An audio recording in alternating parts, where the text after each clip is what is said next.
Assalomu alaykum. Ushbu video Shukrullo Yusufni Kafansiz ko'milganlar asari haqida bo'ladi. Ushbu asarni adabiyotsevarlar, ona tili ishqibozlari va jadidlar hayotiga qiziqmaydigan, adabiyotni uncha yoqtirmaydigan kishilar ham ko'rish tavsiya etiladi. Chunki ushbu asarda jadidlarimiz xalqning tafakkurini, ongi-shuurini, ularni ko'zini ochish uchun sobiq tuzumni kirdikorlari xalqqa qilayotgan zulmlarni fosh etish uchun o'z jonlarini tikib, o'z jonlarini xavf ostiga qo'yib, haqiqatlarni aytib, halok bo'lganliklari, o'ldirib yuborilganliklari aks etadi. Ushbu asar 1951-yilda boshlanib, 1989-yilda yozib tugatilgan. Asarda jadidlarimiz hayoti, jadidlarimiz chekkan azoblari, undan tashqari xalqimiz tafakkurini uyg'otishga intilgan shaxslar, ilmli, ziyoli kishilarni nohaq tuhmatlar orqali o'ldirilib yuborilishi, otib yuborilishi, nohaq qamoqlar, oilasidan judo qilish kabi haqiqatlar ochib beriladi. Misol uchun, Shukrullo Yusufni o'zini ham qamashadi. Qamalishiga qator sabablar keltiriladi. U sabablardan bittasi, eng kulgililaridan biri yelpig'ich haqida. Yelpig'ich haqida latifa. O'shani sizga aytib bersam. O'sha davrlarda xalqlar dohiysining so'zini masxaralagan odamga qanday jazo berish mumkin edi? Buning uchun otish ham kam edi. Ayrimlar shunga ham odamlarni qamashganmi, ishonib bo'lmaydi-ku deyishlari mumkin. Shoshilmang. Bu ham hali holva. Hali shundaylari borki, menga qo'yilgan gunohlardan yana bittasi yelpig'ich haqida aytilgan latifa edi. Buni eshitib, yo tavba deb ishonmay, hazil bo'lsa kerak deb qotib kulishingiz ham mumkin.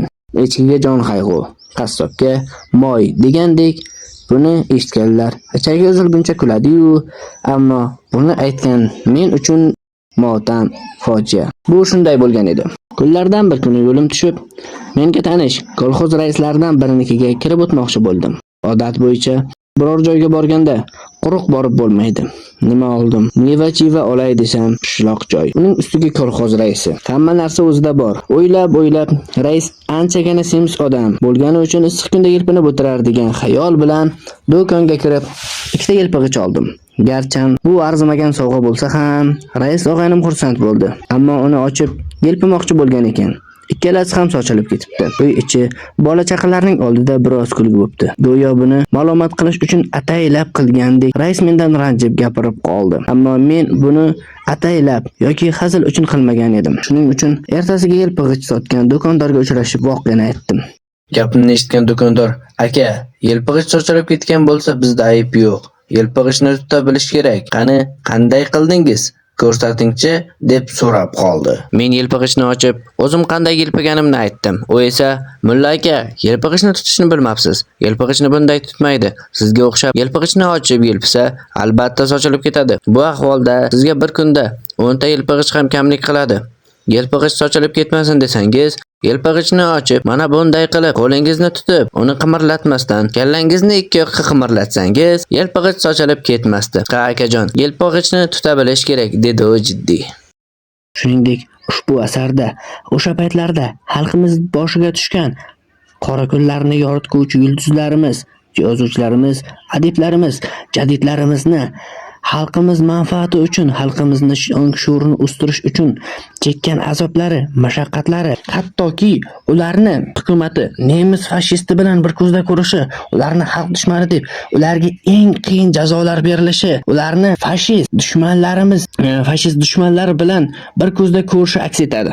Usmon Nosirning do'sti bo'lgan Shukrullo Yusuf aybi bo'lmasa ham nemis fashistlari bilan bir kamerada yotib, ular bilan bir xil qiynoqlarga solinib, bir xil azob chekib, nohaq qamalgani, nemislar bilan bir kamerada yotib, ular bilan suhbatlashgani haqida shunday deydi. Tergovchilar qanchalik zo'rlab, asossiz gunohlarni bo'ynimga qo'ymasin, 10 yil, 25 yil u yoqda tursin, hatto qamoqda yotishim mumkin emas. Menda gunoh yo'q. Erta-indin meni chaqirib, "Sen ozod bo'lding" deyishlari kerak deb o'ylardi. Axir mening gunohim nima? Sen dindor, dinni targ'ib qilgansan deb qamasalar, axir men Bo'rixovdek domla emasman. Yoki bo'lmasa, qo'ltig'i tagida Nina bilan SS deb yozilgan nemis soldati Lorin ham emasman-ku.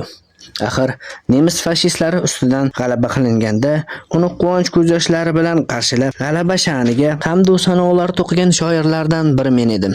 Nahot endi o'zim nafratlangan, o'z qardoshlarim urg'ini kushandasi bo'lgan fashist soldati bilan teng qilinib, hamtovoq bo'lib, bir xonada teng nafas olishga munosib ko'rilsam, nahotki gunohim shunchalar og'ir, nahotki men shunchalar dushmanlik qilgan bo'lsam, ba'zan bu xayollar bilan dod faryod solib, qamoq eshiklarini urib parchalash emas, o'limga rozi bo'lib ketardim. Hatto ba'zan alam ko'z yoshlari tirqirab oqqanini sezmay qolardim. Shunda voran men fashist Germaniyasidan asir tushgan SS soldatman.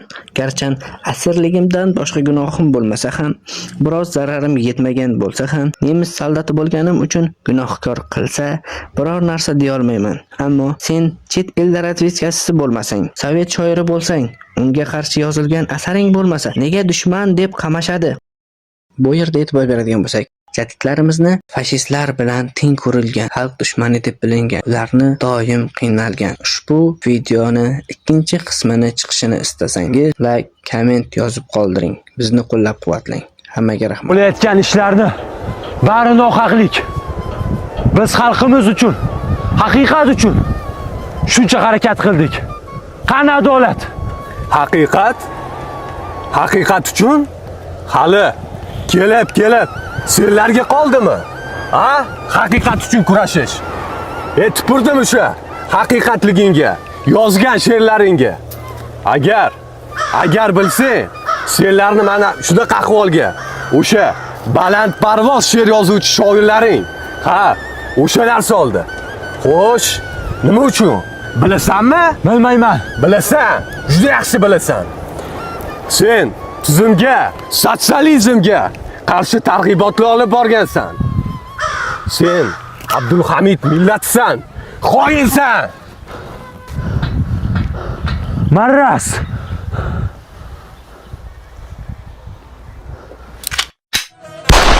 Güzel Türkistan. Qarg'alar uchsa qaraylik, Marg'ilonning yo'liga, Marg'ilonning yo'liga.